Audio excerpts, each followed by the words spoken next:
Hello, everyone. Welcome to our interview series, You with Unicorn. Here, we connect with people from different walks of life and understand more about their journey, what works for them and what doesn't. I am Vandana Teji, and I have with me today Mr. Sanjay Lakhotia. Hello, Sanjay. Right. Sanjay is an alumnus of Accelerate Jamshedpur and a serial entrepreneur. He comes with over 25 years of experience across industries such as real estate, consulting, and electrical. He has worked with companies like Aon Hewitt, erstwhile Hewitt Associate, Godrej Group, Crompton Greaves Consumer Electricals Limited. He's an expert in change management, organizational restructuring, competency assessment, and coaching and mentoring for CXOs. After an enriching corporate experience of over 13 years, Sanjay started his journey as an entrepreneur with Talentonic HR Solutions Private Limited, Amok 180 Hospitality Private Limited, uh, Fitastic, and now Noble House Consulting PT.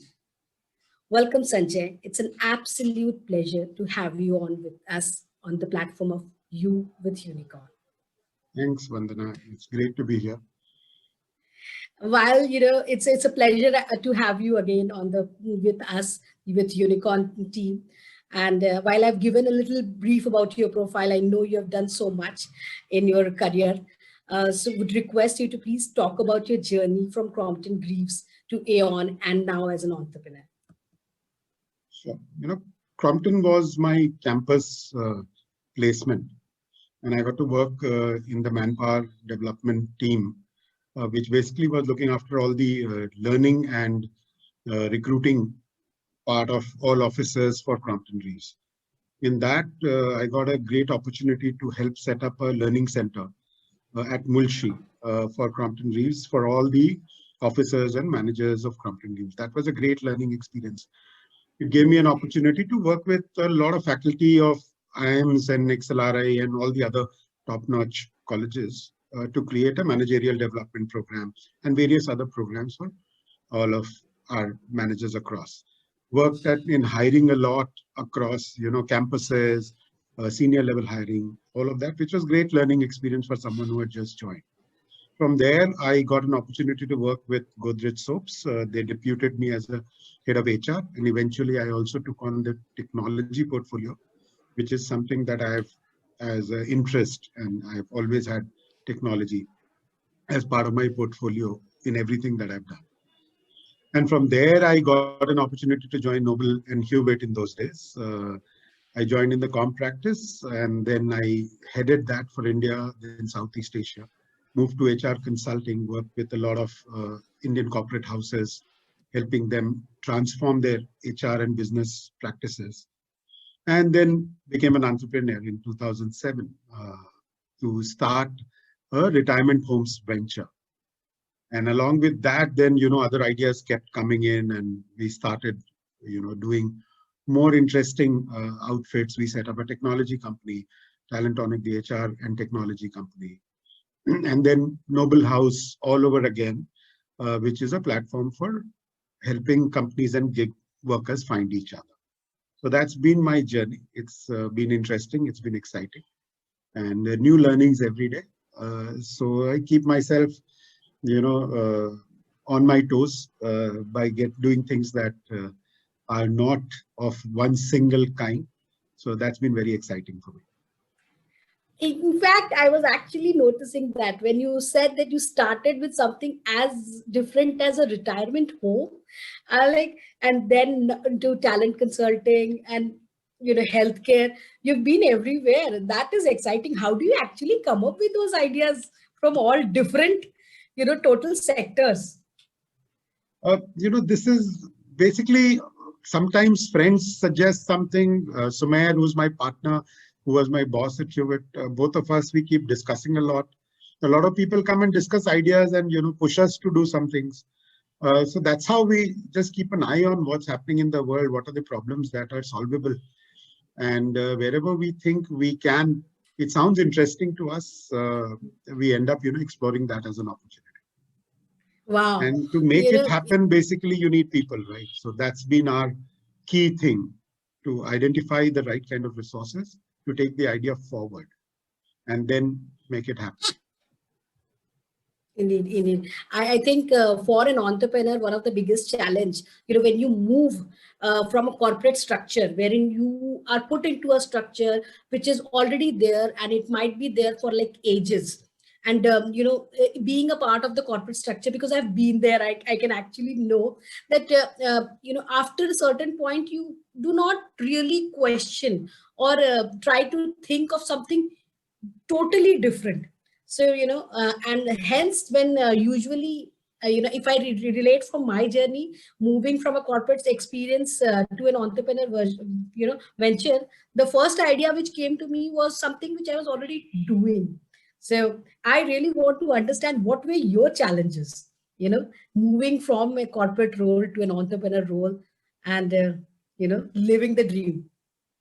It's been very different for me actually, because when I joined Crompton, like I told you, the assignment that we worked upon was to set up a learning center for the company, right? That was like creating an organization within the organization from scratch, right? That was a great experience. When I joined Godrej, after I joined as head of HR for one of the companies, the IT person quit.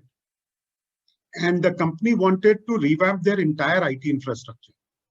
So I offered, because I had a background in technology, to set up the entire IT backend and also create an ERP and get it developed and implemented.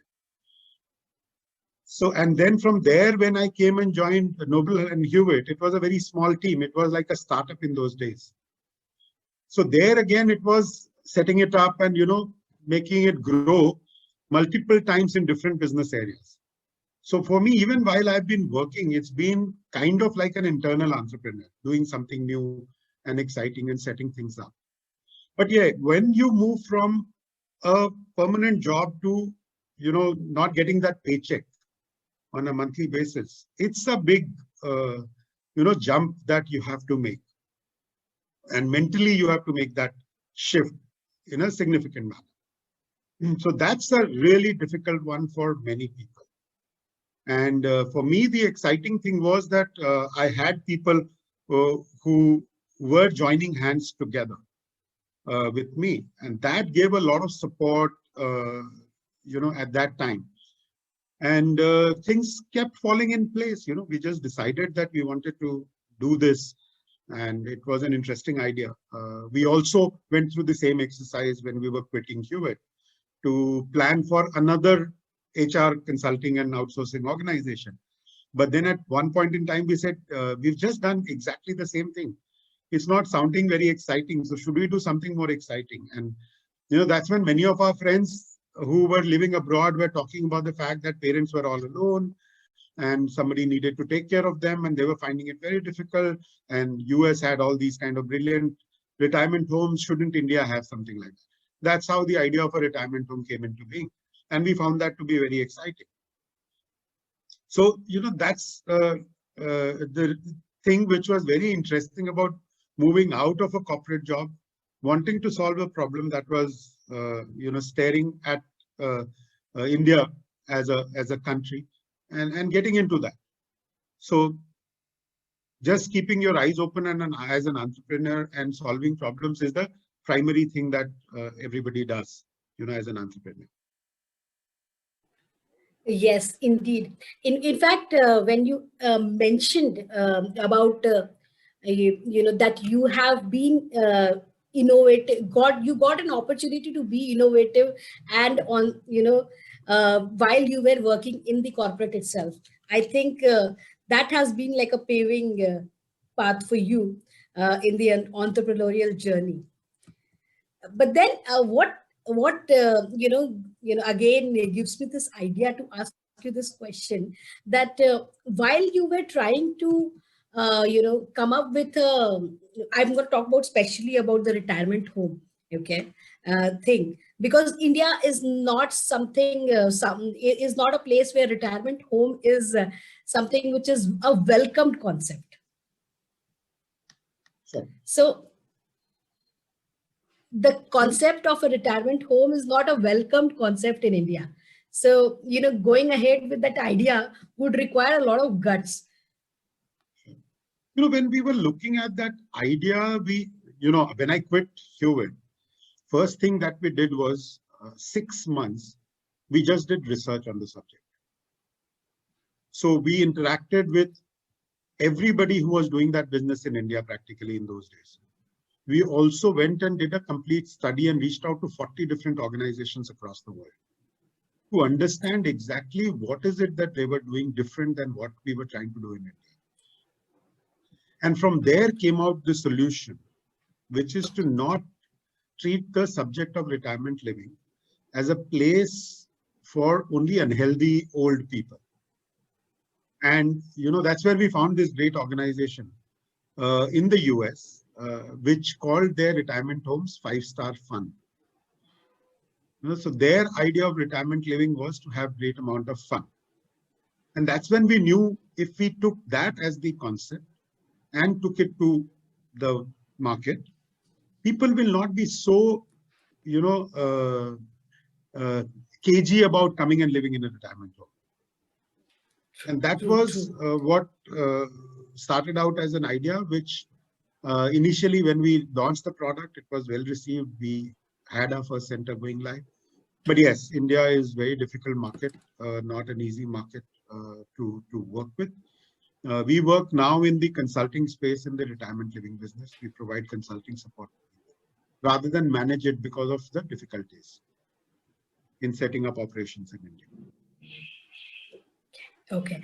I also wanted to understand, since you have, moved from corporate to an entrepreneur, and you have also categorically mentioned that India is a difficult market. So when it comes to a new entrepreneur, what are your top 5 suggestions for them? Like, how can their life be a little more easier? For an entrepreneur, there is no easy life. Means if you want an easy life, never become an entrepreneur. It's a crazy world here. So, my simple advice to people is think of an idea and run with it with full conviction. A lot of people come to me and, share their ideas and say, I want to do this. Do you think it is a great idea? Nobody can tell you, frankly, because all ideas on paper are great. I've never had any idea that is not great according to me, so you need that conviction internally, whether the idea is appealing to you and can you solve a problem for the market in the best possible manner that others are not solving. If you have that conviction, you'll be able to do something great. The second thing that I will tell people is never to get attached to the idea to an extent that you will kill that idea or you'll destroy that idea. So I'll be very frank, I've had ideas. We started working in a particular manner. We had to change course 3 months down the line because the market was not ready to accept that idea in the manner that we thought it will work. So we did change from time to time our own concept of what the business idea was and how we will solve it.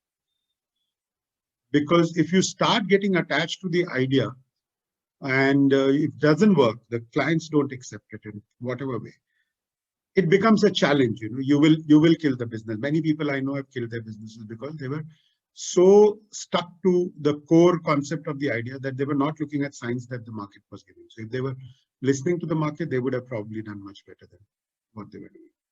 So that's another very important thing. The third thing that I tell people is, become an entrepreneur where you have nothing to lose.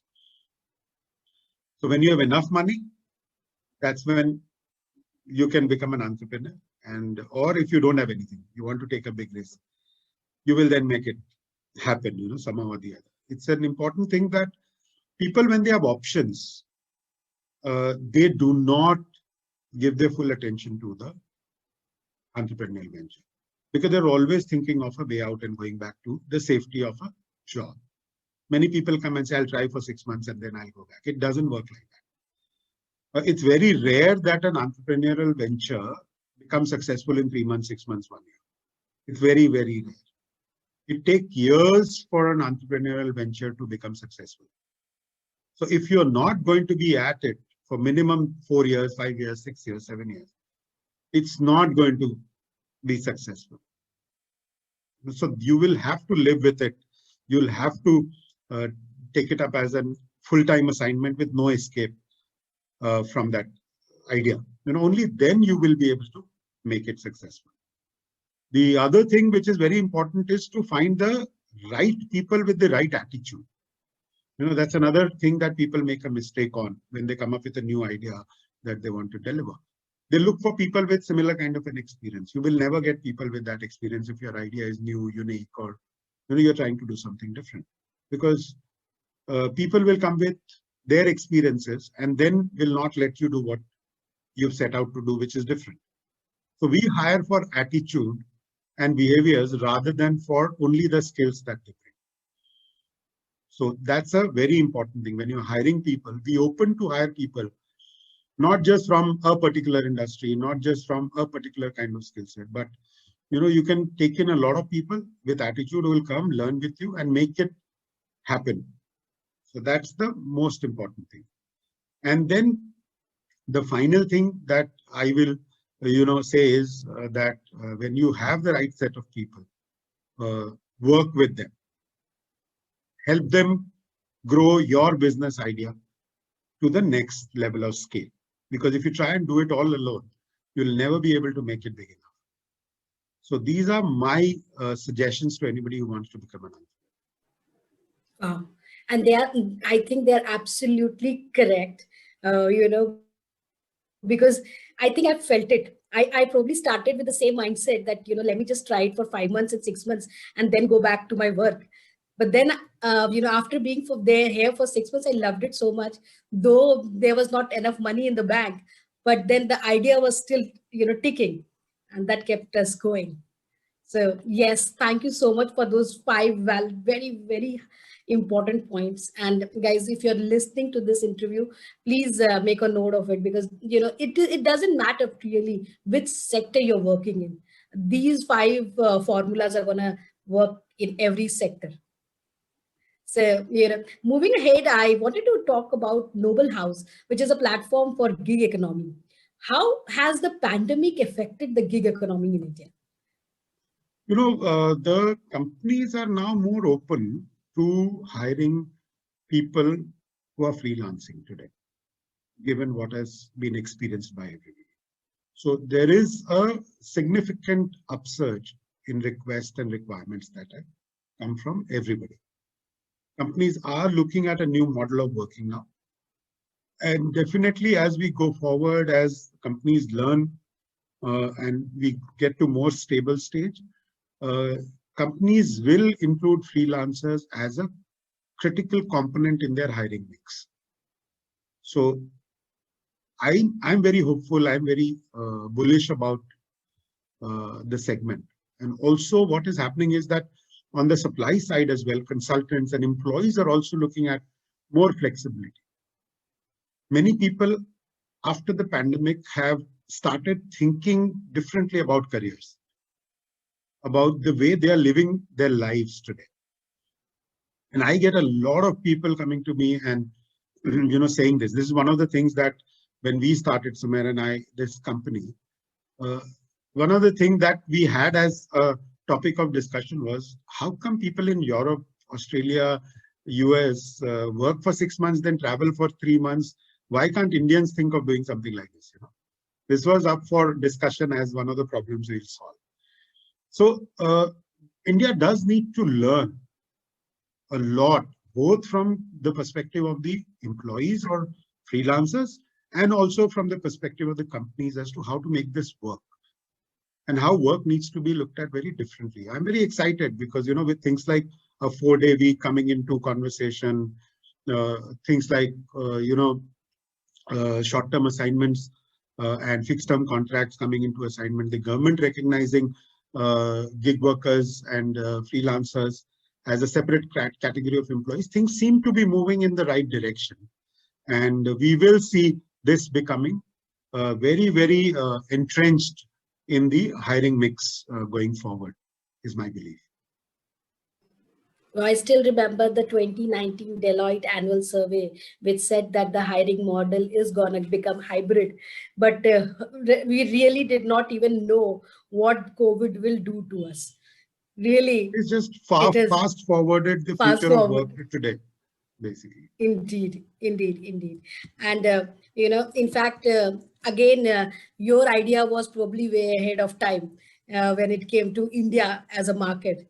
And I'm sure, more and more people are, talking of becoming a free. In fact, last week on Women's Day, when I was talking, there were a lot of youngsters who were asking about freelancing as a career.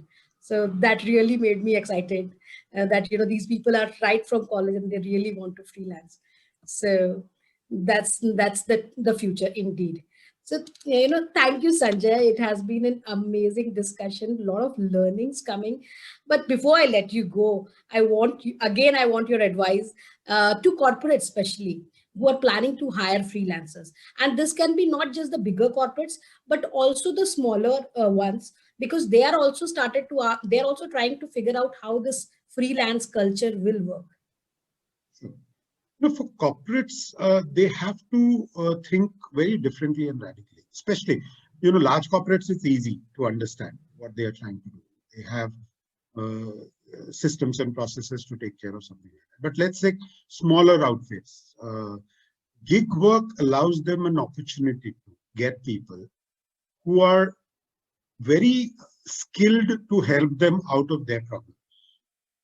Okay, and come for shorter durations, but help them go on to the next level or next trajectory of growth just by coming and helping them for a short duration. So my advice to many companies will be, supposing you're looking for a head of HR or head of marketing or head of finance, but you can't afford a person with very big experience, right? To take from a platform like ours, a CHRO or a CFO or a CMO or a CTO on kind of hire for a shorter duration. Let them come only for a month or 2 months. They will come and look at your processes, put the processes in place to help you scale up, and then move on. You will be able to afford them for a month. They will bring a lot of value.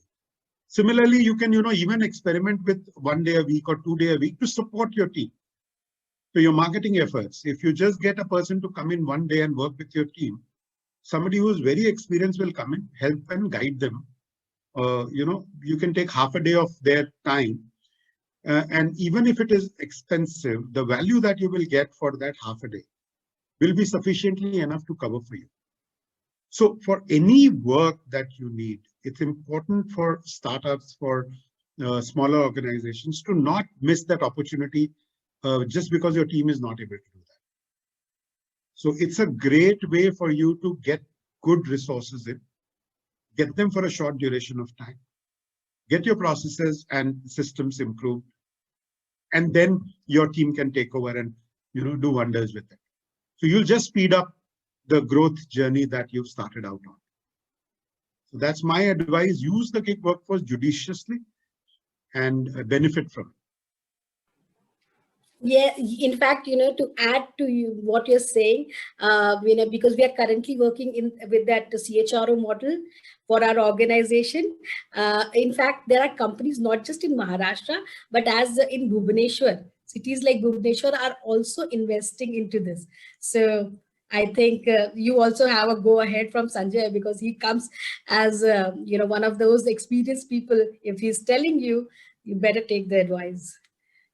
Yes, and you're totally right.